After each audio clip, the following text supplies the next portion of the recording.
Floyd F. Kieler, Findlay, Ohio. Where were you born? Cleveland, Ohio, September 8th, 1917, the east side. Floyd H. Kieler and Amanda D. Kieler, married in 1937 to Dorothy Smith Kieler. And she passed away September 29th. I have two boys, one 65 that has retired with 30 years in the military, retired as lieutenant colonel, and has a large trucking business since he retired. And the other younger boy has been a farmer all his life and worked 35 years at Ford Engine Plant in Lima. Each have three boys, and the younger one has a girl. Total of 7. 18 great-grandchildren. The oldest one is 18. Okay. What kind of work have you done in your lifetime?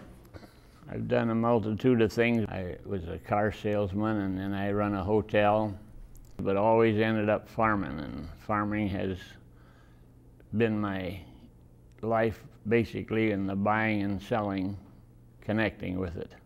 This name that if I own it, it's for sale. So whatever I own, if someone wants to buy it, if I figure there's a little bit of profit there, I sell it. The only thing I could get into would have been the Marines, or if I could pass the cadet pilot training test, then I could go in as a Air Force cadet for pilot training. I went to Fort Wayne and passed the test the first time, and about 6 weeks later, I was sworn in 27th of March, 1944. So I went in as an Air Force cadet. I wanted to be a fighter pilot, and at that time they were washing out so many cadets. It seemed every day you picked up the paper, they was washing out 20,000, 30,000, 40,000.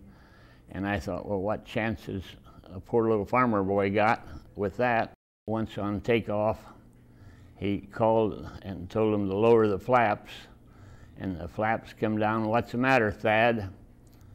He said, we're in the water. Well, by them putting the flaps down right away, and the propellers had churned the water ever so lightly, so everybody thought.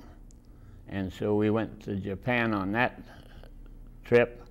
The sergeant in charge of our airplane that we had just flown said, what did you do to my airplane?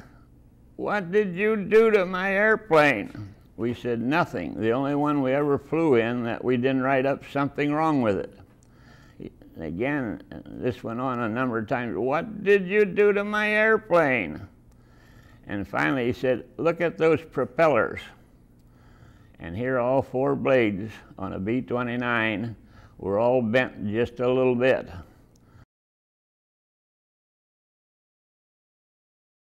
Pilots picked up that they had just dropped the atomic bomb, and it came on the air. And so we were deputy. Instead of turning left on the target and going home, we would turn right and go see what the devastation was. We did that, and total cloud cover, and yet at the same time we could see the battleships below us. They each had a different color. They were thrown up at us like the 4th of July. Whenever there was a bit of break in the clouds, I could see very clearly the devastation that the atomic bomb had caused, and all I seen was twisted steel, broken up concrete, and bare land for as far as I could see.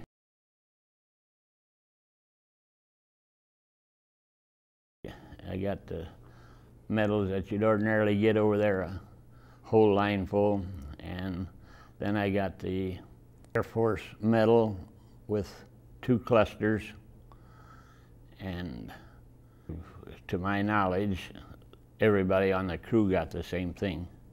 As far as we know, we are the only two survivors.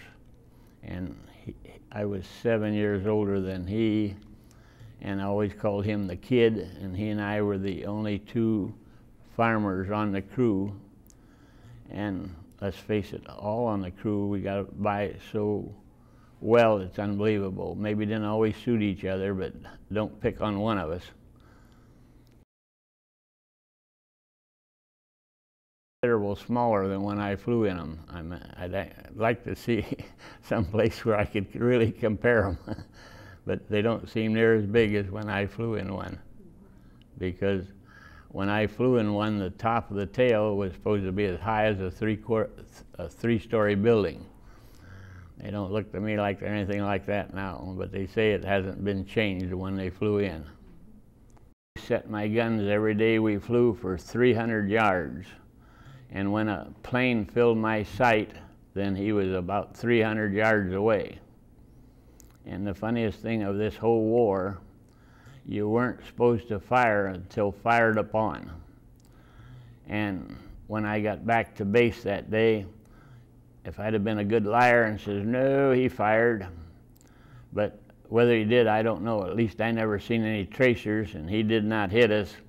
But they said, why did you fire? I said he was just too damn close.